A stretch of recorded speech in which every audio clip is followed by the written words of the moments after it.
Students, chemical kinetics के इस video lecture में हम डिस्कस करेंगे Arrhenius equation and calculation of activation energy. Arrhenius equation की हेल्प से एक्टिवेशन एनर्जी कैसे कैलकुलेट की जा सकती है। असल में जो अर्हीनियस इक्वेशन है ये एक रिलेशनशिप है। अर्हीनियस इक्वेशन एक रिलेशनशिप है किस किस के बीच? Between rate constant, rate constant क्या सिंबल लेते हैं रेट कांस्टेंट का हम? K, and temperature. Arrhenius equation temperature और रेट कांस्टेंट के बीच एक रिलेशनशिप है। देखिए क्या रिलेशनशिप है ये। अर्हीनियस इक्वेशन क्या कहती है? अर्हीनियस इक्वेशन कहती है K is equal to A E raise to power minus EA upon RT। K equal to A into E raise to power minus EA upon RT। What is K? ध्यान से समझ लीजिएगा, ध्यान से नोट करेगा। K is the rate constant, velocity constant भी कह देते हैं। What is A? A is the Arrhenius constant. Arrhenius constant. A is the Arrhenius constant. या इसको फ्रीक्वेंसी फैक्टर भी कह देते हैं। फ्रीक्वेंसी फैक्टर भी कहा जा सकता है। हाँ जी, उसके बाद e raise to power minus EA upon RT। e raise to power minus EA upon RT।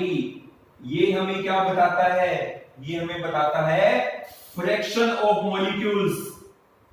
Fraction of molecules having energy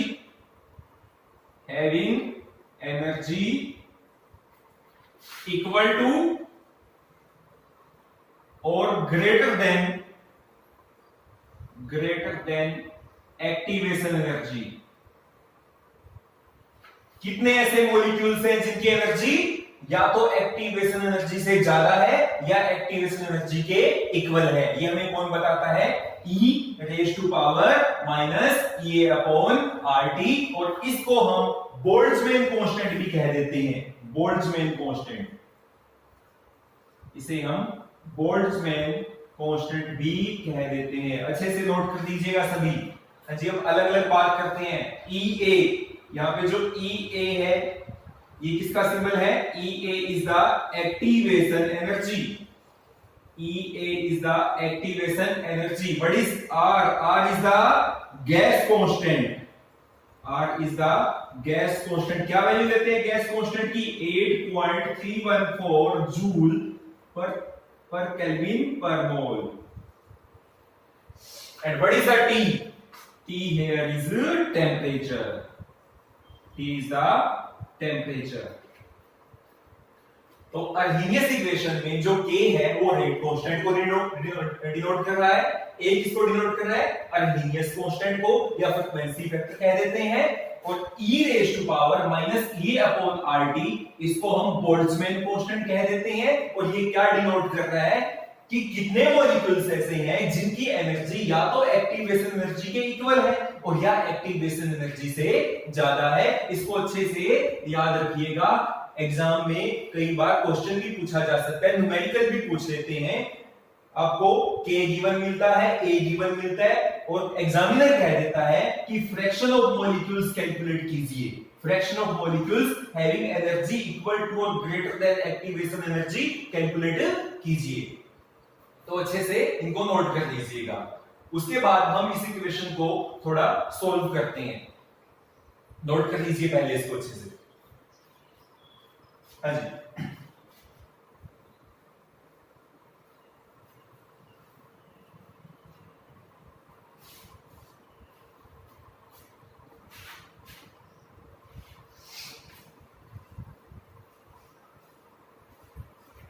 अब हम क्या करेंगे? अब हम दोनों साइड नेचुरल लॉग ले लेंगे। टेकिंग नेचुरल लॉग, क्या सिंबल लेते हैं नेचुरल लॉग का? ln on both side. Taking natural log on both side, तो क्या हो जाएगा? Natural log of k is equal to, है जी, नेचुरल लॉग ऑफ a। उसके बाद देखिएगा a और e मल्टीप्लीकेशन का साइन इनके बीच, और जब भी कभी लॉग लेते हैं मल्टीप्लीकेशन का साइन कन्वर्ट हो जाता है प्लस में, और जो पावर होती है पावर आ जाती है आगे। मल्टीप्लीकेशन का साइन किस में कन्वर्ट हुआ? प्लस में। पावर आगे आ गई, पावर के आगे किसका साइन है? माइनस का, तो प्लस माइनस क्या हो जाएगा? Minus E A upon R T, और क्या बच जाएगा? नेचुरल लॉग ऑफ ई। जो रह गया ई बच गया, ई का क्या आ जाएगा? Natural log. और सबको पता होना चाहिए natural log of E is always 1। ई का जो नेचुरल लॉग होता है हम हमेशा 1 लेते हैं। तो क्या बन जाएगी इक्वेशन? इक्वेशन बन जाएगी natural log of K is equal to natural log of A minus E A upon R T, या लिख सकते हैं E A upon R into 1/t। एक ही बात है, या E A upon R T भी लिख सकते हैं। ये इक्वेशन हमें मिल जाएगी। आइए एक ग्राफ की हेल्प से समझने की कोशिश करते हैं। हम एक ग्राफ प्लॉट कर रहे हैं, और ग्राफ किस किस के बीच प्लॉट कर रहे हैं? एक्स एक्सिस के अलोंग में ले रहा हूं 1/t, 1/t ले लिया मैंने एक्स एक्सिस के अलोंग, और जो वाई एक्सिस है इसके अलोंग ले लिया मैंने log of k। Natural log को मैंने लॉग में कन्वर्ट कर दिया। आपको सबको पता है कि जो नेचुरल लॉग होता है किसके इक्वल होता है? 2.303 ऑफ लॉग। नेचुरल लॉग किसके इक्वल होता है? 2.303 ऑफ लॉग। तो एक साइड तो मैंने क्या लिया? 1/t, और एक साइड मैंने क्या लिया? log of k। यदि मैं ग्राफ प्लॉट करूंगा तो मुझे इस टाइप का ग्राफ मिलेगा, स्ट्रेट लाइन ग्राफ मिलेगा, और इस ग्राफ का जो स्लोप होगा, इस ग्राफ का जो स्लोप होगा वो किसके इक्वल होगा? Minus E A upon 2.303 R. इस ग्राफ का जो स्लोप होगा किसके इक्वल होगा? E A upon minus E A upon 2.303 of R, और जो इंटरसेप्ट होगा वो किसके इक्वल होगा? log ऑफ ए के इक्वल होगा। log ए इसका क्या होगा? इंटरसेप्ट होगा। आइए अब हम इस इक्वेशन पे कंडीशन अप्लाई कर देते हैं। ये इक्वेशन हमें क्या बताती है? मैंने शुरू में ही आपको बताया था वीडियो में कि अर्हीनियस इक्वेशन रिलेशनशिप है किस चीज के बीच? रेट कांस्टेंट और टेम्परेचर के बीच। मतलब ये इक्वेशन हमें रेट टेम्परेचर का इफेक्ट बताती है रेट कांस्टेंट पे। क्या कंडीशन अप्लाई कर देते हैं कि जब टेम्परेचर T1 था, जब टेम्परेचर T1 था तो रेट कांस्टेंट क्या था? K1। जब टेम्परेचर T1 था तो रेट कांस्टेंट क्या था? K1। बाकी सबको मैंने कांस्टेंट ले लिया, मैंने केवल टेम्परेचर और रेट कांस्टेंट को वेरी करना है। अब क्या है? जब टेम्परेचर T1 था तो रेट कांस्टेंट क्या था? K1। जब टेम्परेचर T2 होगा तो रेट कांस्टेंट क्या हो जाएगा? K2। तो इक्वेशन क्या बन जाएगी? Natural log of K2 is equal to natural log of A as it is minus EA upon RT2। यहां टेम्परेचर T1 है तो रेट कांस्टेंट K1 है, यहां टेम्परेचर T2 है तो रेट कांस्टेंट K2 है। इसको मैंने कह दिया इक्वेशन फर्स्ट, और इसको मैंने कह दिया इक्वेशन सेकंड। अब हमें क्या करना है? इक्वेशन सेकंड में से इक्वेशन फर्स्ट को माइनस करना है। Equation second minus equation first we get, ध्यान दीजिएगा सभी। तो क्या हो जाएगा? इक्वेशन सेकंड में से फर्स्ट को माइनस करूंगा तो क्या होगा? Natural log of K2, natural log of K2 minus natural log of K1, natural log of K1 is equal to, हां जी, natural log of A minus E A upon RT2 minus natural log of A minus E A upon RT1। ये हमें यहां से मिल जाएगा, और जब मैं ब्रैकेट को हटाऊंगा तो क्या हो जाएगा? ये साइन प्लस हो जाएगा। हाँ जी, अब देखिएगा यहां पे फॉर्मूला अप्लाई हो गया। log of A minus log of B is equal to log of A by B। ए मैंने किसको बोला यहाँ पे K2 और B मैंने किसको बोला K1। तो क्या हो जाएगा natural log of K2 by K1 is equal to, हाँ जी यहाँ पे नेचुरल लॉग ऑफ A से नेचुरल लॉग ऑफ A क्या हो जाएगा, कैंसिल आउट हो जाएगा। यहाँ पे हम अब क्या बचेगा, इसको लिख लेते हैं पहले EA अपॉन RT1 इसको लिख लिया पहले, उसको लिख लेंगे बाद में, माइनस EA अपॉन RT2। हाँ जी अब मैंने आपको बताया था कि जो नेचुरल लॉग होता है ln होता है किसके इक्वल होता है 2303 ऑफ लॉग। तो ये जो ln है नेचुरल लॉग है, मैं इसकी जगह क्या वैल्यू पुट कर सकता हूं, इसकी जगह पुट किया जा सकता है 2303 ऑफ लॉग।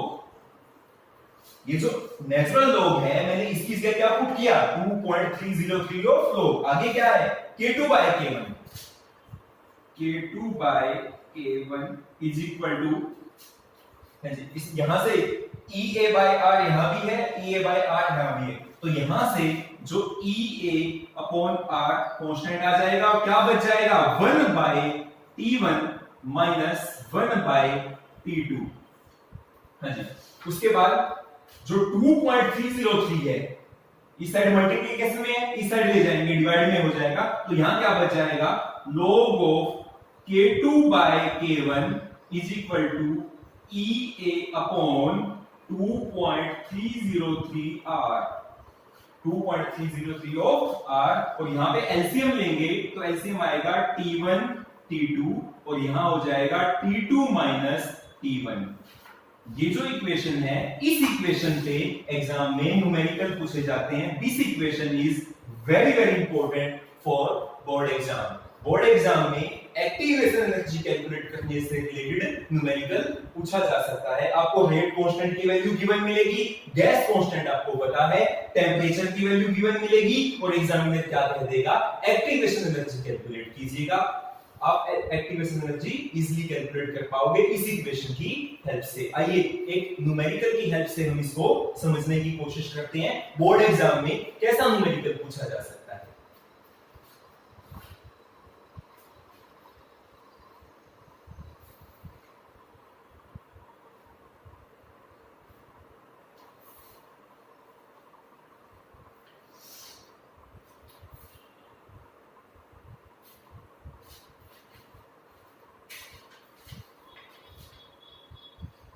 बोर्ड एग्जाम में कैसा न्यूमेरिकल पूछा जा सकता है, लिख लीजिएगा।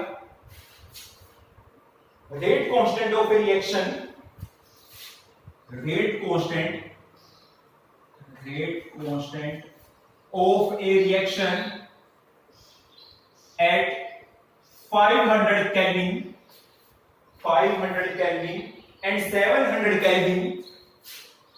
And 700 kelvin are 0.02 second inverse and 0.07 second inverse respectively. Calculate activation energy and A. Calculate activation energy and A. What is A? Arrhenius constant, frequency factor भी हमने इसको कहा था। तो इस तरह का न्यूमेरिकल एग्जाम में बोर्ड एग्जाम में पूछा जा सकता है 3 मार्क्स में।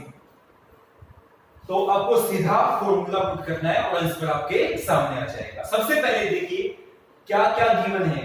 किसी भी न्यूमेरिकल को सॉल्व करने का सबसे बेटर जो मेथड है वो क्या है, जो वैल्यूज गिवन है उनको अलग से लिख लीजिएगा। देखिए क्या वैल्यूज गिवन है, यहाँ पे टेंपरेचर गिवन है 500 kelvin and 700 kelvin. This is the T1 is the 500 Kelvin and T2 is the 700 Kelvin।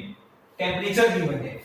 उसके बाद क्या गिवन है, रेट कांस्टेंट की वैल्यू गिवन है। जब टेंपरेचर 500 केल्विन था तो रेट कांस्टेंट कितना था 0.02, मतलब this value is the K1 कितना है 0.02 सेकंड इनवर्स।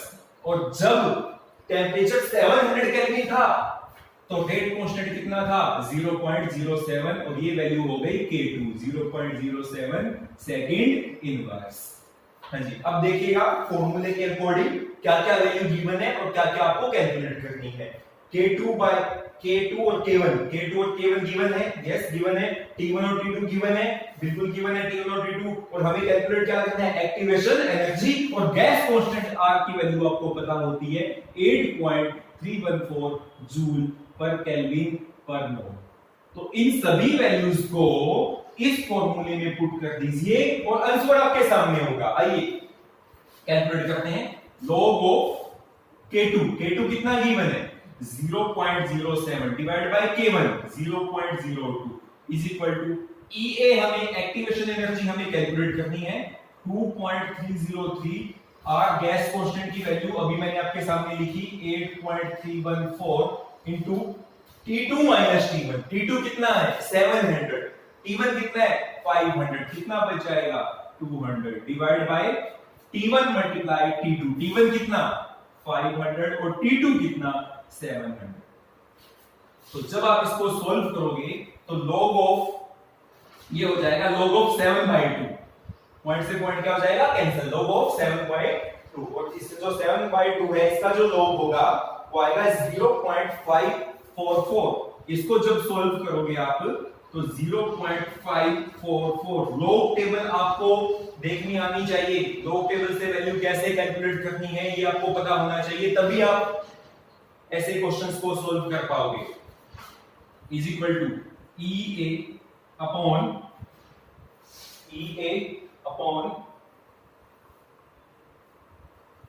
हाँ जी 2.303 इंटू 8.314 इंटू 200 और ये कितना हो जाएगा 350000 और यहां से जो EA है EA किसके इक्वल हो जाएगा, इनको क्रॉस मल्टीप्लाई करोगे तो EA किसके इक्वल हो जाएगा 0.544 इंटू 2.303 इंटू 8.314 इंटू 350000 और डिवाइड बाय कितना हो जाएगा 200 और इसको सॉल्व करोगे, इन सबको मल्टीप्लाई करके 200 से डिवाइड करोगे तो आपकी जो एक्टिवेशन एनर्जी है वो आ जाएगी 182281 और जो आपका आंसर आएगा वो जूल में आएगा, क्योंकि आपने गैस कांस्टेंट की वैल्यू जो ली थी वो किस में ली थी जूल में ली थी। तो आपने क्या कैलकुलेट कर दी एक्टिवेशन एनर्जी। आप चाहो तो उसको किलो जूल में कन्वर्ट भी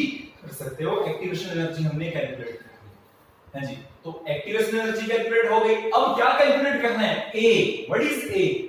अभी मैंने आपको बताया था अर्हीनियस कांस्टेंट या कह सकते हैं फ्रीक्वेंसी फैक्टर। तो A कैलकुलेट करने के लिए आपको अर्हीनियस इक्वेशन यहां पे लिखनी होगी। अर्हीनियस इक्वेशन क्या थी K = AE EA upon RT।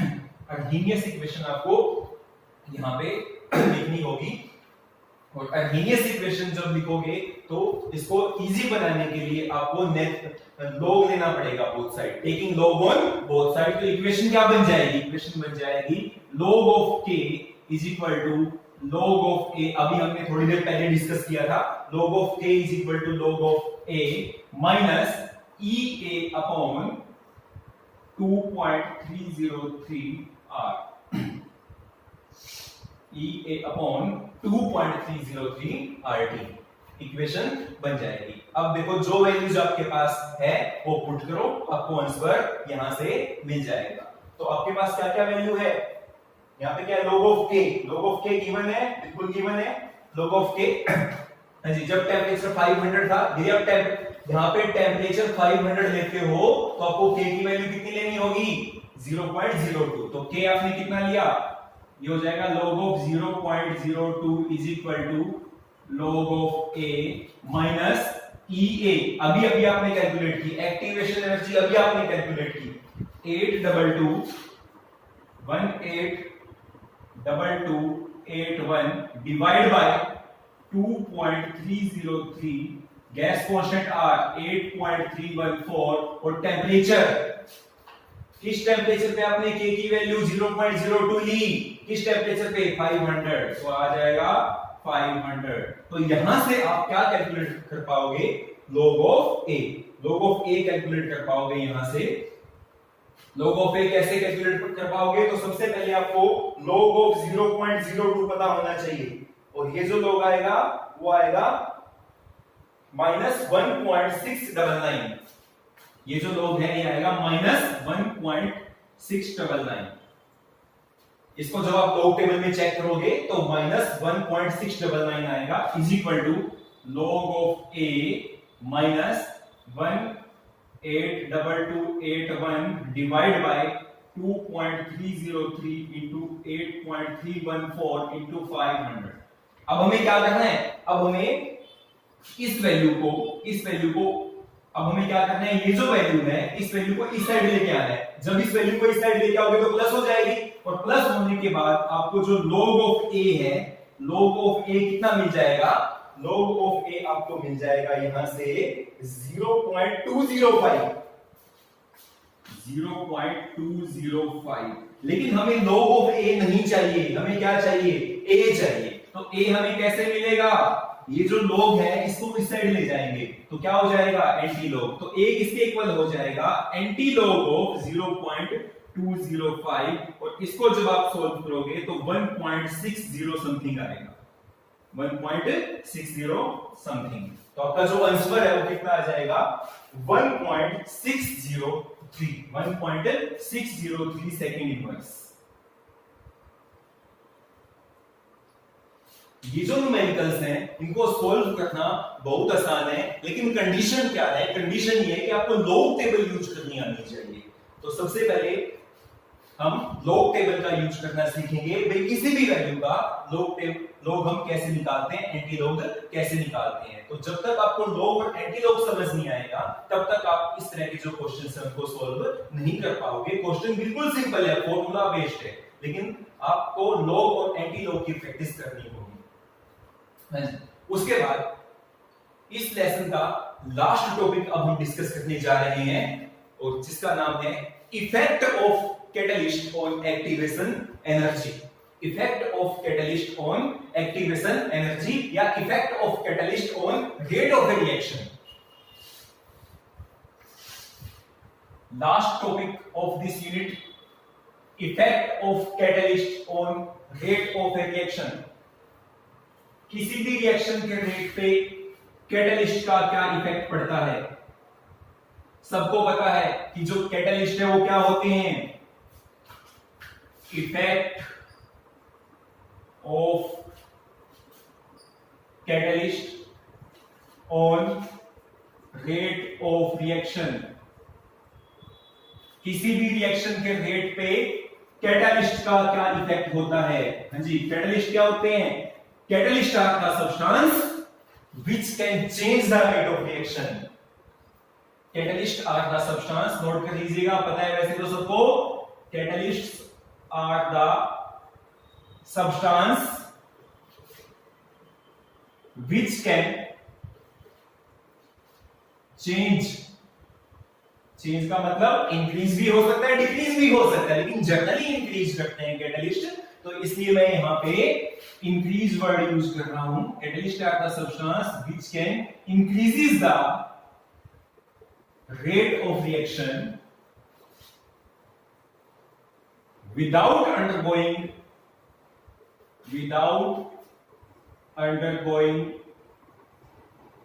any chemical change itself।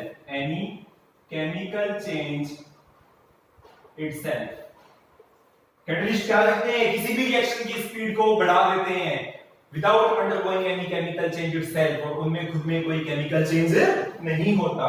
तो इसको समझने के लिए हम एक केमिकल रिएक्शन की हेल्प लेते हैं। एक केमिकल रिएक्शन है KClO3, पोटेशियम क्लोरेट।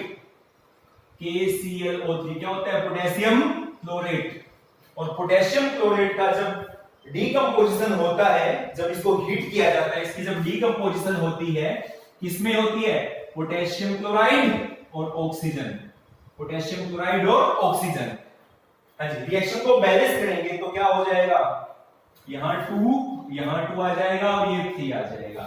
और ये जो रिएक्शन है काफी स्लो होती है, लेकिन जैसे ही हम इस रिएक्शन में कैटलिस्ट डालते हैं MnO2, मैग्नीज ऑक्साइड कैटलिस्ट इसमें डालते हैं। कैटलिस्ट डालते ही जो रिएक्शन है वो फास्ट हो जाती है, हम कह देते हैं कि जो रेट ऑफ रिएक्शन है वो क्या हो गया, इंक्रीज। अब क्वेश्चन अराइज होता है कि कैटलिस्ट ने ऐसा क्या किया कि रिएक्शन की स्पीड इंक्रीज हो गई। कैटलिस्ट ने ऐसा क्या किया कि जो रेट ऑफ रिएक्शन है वो इंक्रीज हो गया। आइए पोटेंशियल एनर्जी डायग्राम की हेल्प से इसको समझने की कोशिश करते हैं, एक हाइपोथेटिकल रिएक्शन का एग्जांपल लेकर। कोई रिएक्शन है, हमने सपोज किया उस रिएक्शन में A plus B combine to form AB। तो ये हाइपोथेटिकल मैंने रिएक्शन ली और इस रिएक्शन के लिए मैं पोटेंशियल एनर्जी डायग्राम बना रहा हूं, जैसा कि हम पहले भी बना चुके हैं। मैंने पोटेंशियल एनर्जी डायग्राम बनाया तो इसमें हमने क्या बताया था, कभी भी जो रिएक्टेंट होता है, कभी भी जो रिएक्टेंट्स होते हैं, A और B यहाँ पे क्या है, रिएक्टेंट, और AB क्या है, प्रोडक्ट है। कभी भी जो रिएक्टेंट्स होते हैं वो डायरेक्ट प्रोडक्ट में कन्वर्ट नहीं होते, उनको एक बैरियर क्रॉस करना होता है, उनको एक बैरियर क्रॉस करना होता है और उस बैरियर को हम क्या बोलते हैं, एनर्जी बैरियर। तो ये मैंने आपके सामने क्या क्या शो किया, this is the energy barrier, this is the energy barrier in the absence of catalyst. अभी तक मैंने रिएक्शन में कोई कैटलिस्ट नहीं डाला है, in the absence of catalyst, without catalyst, अभी तक रिएक्शन में कोई कैटलिस्ट नहीं डाला गया है। तो ये एनर्जी बैरियर है, जो रिएक्टेंट्स हैं उन्होंने एनर्जी बैरियर को क्रॉस किया, प्रोडक्ट में चेंज हो गए।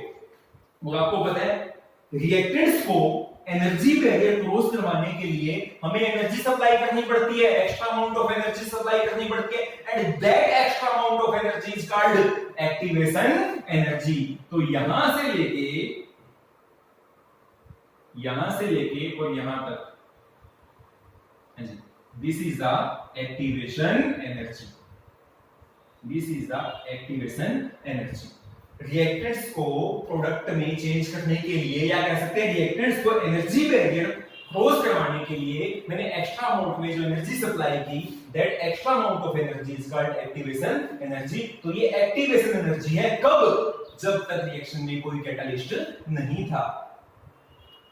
हाँ जी, अब मैंने क्या किया, रिएक्शन में क्या डाल दिया, कैटलिस्ट डाल दिया, कोई भी कैटलिस्ट डाल दिया मैंने रिएक्शन में।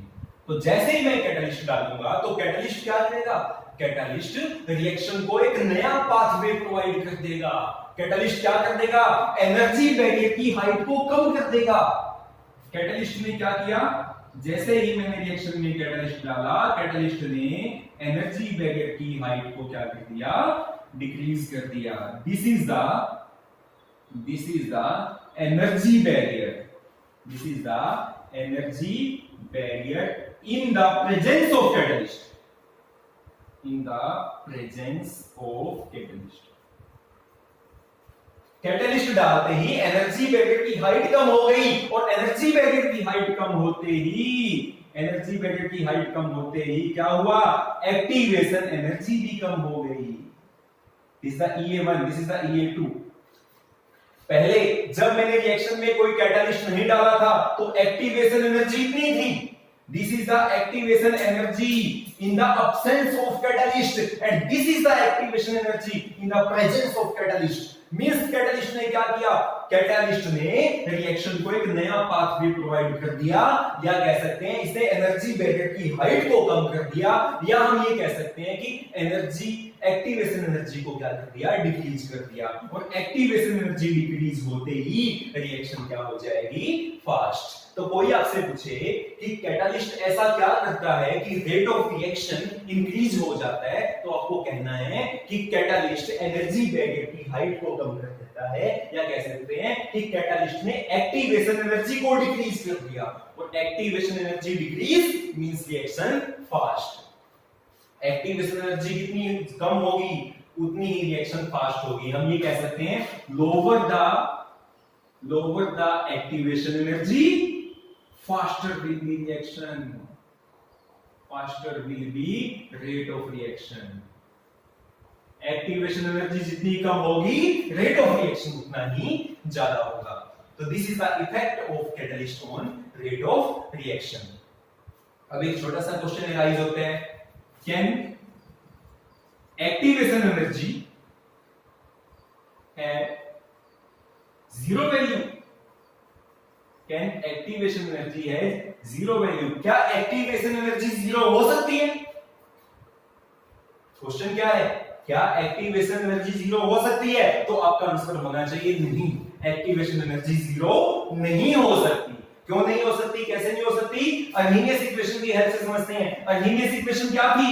K = A E - EA upon RT।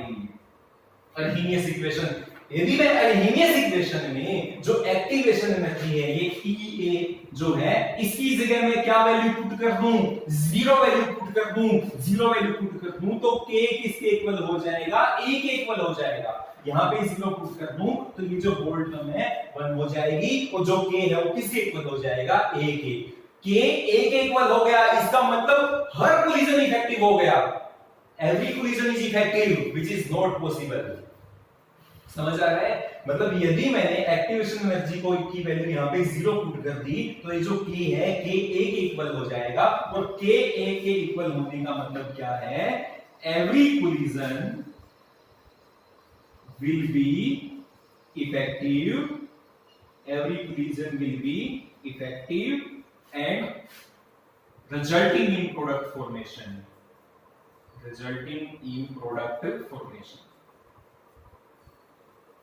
which is not true, जो कि सही नहीं है। which is not true, ऐसा पॉसिबल नहीं है जो कि सही नहीं है, इसलिए एक्टिवेशन एनर्जी की वैल्यू जीरो नहीं हो सकती। तो आज के इस वीडियो में हमने मेनली दो चीजें डिस्कस की। सबसे पहले मैंने अर्नीनियस इक्वेशन को बताया। अर्नीनियस इक्वेशन हमें क्या बताती है? टेम्परेचर का इफेक्ट बताती है रेट कांस्टेंट पे। और उसके बाद मैंने ये बताया कि जब हम किसी रिएक्शन में कैटलिस्ट डालते हैं तो कैटलिस्ट ऐसा क्या करता है कि रेट ऑफ रिएक्शन इंक्रीज हो जाती है। तो ये चीजें आज हमने इस लेक्चर में डिस्कस की। अच्छे से अपनी कॉपी में नोट कर दीजिएगा, ध्यान रखिएगा इसको। Thank you.